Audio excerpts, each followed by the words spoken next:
அந்த பழைய குடியிருப்பில் இருக்கும்போது அத்தியாவசியமான பொருளோ என் பேத்திக்கு உடல்நிலை சரியில்லாததும் போய் ஊசி போட்டு அத்தியாவசிய பொருள் வாங்கிக்கிட்டு வரும்போது கல்லாத்தை வந்து தாண்டி வரும்போது குப்பம்பாறையில் வந்து பார்த்தா தண்ணி அபூர்வமான தண்ணி. அந்த தண்ணி எங்கேருந்து வருதுன்னா பிள்ளராக்கிலேருந்து, கொடைக்கானல் பக்கத்தில் உள்ள பிள்ளராக்கிலேருந்து அந்த தண்ணி வருது.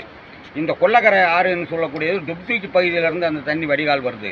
அதனால தண்ணி அபூர்வமான தண்ணி இருந்ததுனால நாங்கள் கடக்க முடியாமல் தீயணைப்புத்துறைக்கும் நாங்கள் தகவல் சொன்னோம். தீயணைப்புத்துறை வந்து பார்க்கும்போது கல்லாத்தில் தண்ணி கடக்க முடியலை, அவங்களும் கடக்க முடியலை, நாங்களும் கடக்க முடியலை. ஊருக்கு போயிடலாம்னா அங்கேயும் எங்களுக்கு போகிறதுக்கு ஏற்ற வாய்ப்புகள் இல்லை, கல்லாத்தை தாண்ட முடியல. நாங்கள் நைட்டு செல்லக்காலையிலேருந்து ஒரு 5-6 பேர் வந்துட்டாங்க. வந்தால் நைட்டு 1 மணிக்கு மேலே தான் நாங்கள் கடக்க முடிஞ்சது. கயிறு கட்டி குப்பம்பாறை ரெகுலர் நடக்கிற பாதையை காட்டி கீழே கல்லுவெளி வந்து கடக்கும்போது கயிறு வந்து நைட்டு நேரத்தினால கயிறு உலண்டு தண்ணியிலெல்லாம் விழுந்து ரொம்ப சிரமப்பட்டதுனால இந்த காலேஜுக்கு கட்ட வேண்டிய பணம், ஹாஸ்டலுக்கு கட்ட வேண்டிய பணம் 2000ம், வாங்கி வந்த மருந்து மாத்திரைகள் அத்தியாவசியமான பொருள்களும் ஆற்றுல போச்சு.